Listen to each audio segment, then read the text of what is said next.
Growing up, luxury cars were simple. Leather, wood, sometimes a larger V6 or V8. Throughout the 90s, maybe you'd get some fancy tech features like cruise control. In the early 2000s, you started getting sound systems from big names in home audio like Bose or Harman Kardon strapped to a CD changer. These days, though, those features that were deemed luxury can be found on regular cars like the Honda Accord or Toyota Camry. The line between luxury and non-luxury becomes even more blurred with companies that have regular car divisions and luxury car divisions like Toyota and Lexus, Volkswagen and Audi, or in this case, Honda and Acura. Today, we're going to explore how blurred that line can be. Welcome back to East West Brothers Garage, where we take a look at the luxury features of the Integra Type S and start the discussion of whether or not the Integra Type S is worth an extra $5,000 over the Civic Type R it's based on. Let's get the most obvious thing out of the way first, the looks. Even though underneath both the Integra and Civic are essentially the same, the two cars look completely different. Luxury cars, or at least the more mainstream luxury cars, aim to be more understated but still stand out in their own way. Both cars sport that wide-body look, but the Integra follows Acura's general design language of having sharper lines. The Type R also sports that can't-miss-it rear wing, while the Integra goes for a subtle lip spoiler. The Civic is harder to miss, while the Integra can be a blink-and-you'll-miss-it type of vehicle unless you know what you're looking for. On the inside, there are a few obvious luxury upgrades.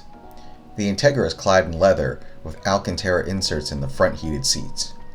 The entire center console is adorned with that piano black plastic, which I hate because it's a fingerprint magnet, and the shift knob has a strip of leather around it. I'm not a big fan of the supposedly upgraded seats though. Are they more comfortable than the Type R seats? That's debatable, but they definitely have far less bolstering, and I find myself bracing my leg against the center console or door during more spirited driving.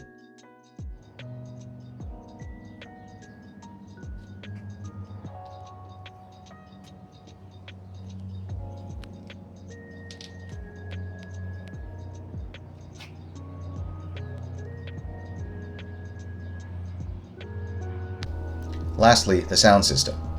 The Type R has a 12-speaker Bose sound system, while the Integra uses Acura's in-house 16-speaker ELS 3D sound system. A lot of people may automatically think the Bose sound system is superior because, well, Bose. In reality, many automotive reviewers have called Acura the audiophile's car, as the ELS systems are actually very, very good. Okay, so we've covered the difference in looks, some of the interior material differences, and the sound systems. Aside from some additional sound deadening, which accounts for the majority of the weight difference between the Integra and the Civic, what other differences are there in terms of luxury? Honestly, nothing really. That sort of honeycomb pattern plastic that adorns the entire length of the dash on the Civic is cut off by shiny plastic and leather instead in the Integra. Both cars have digital speedometers, but the Type R's is more customizable. Both cars share the same touchscreen infotainment, but the Type R's has more track-oriented features. So if luxury isn't where the $5,000 difference is, where is it?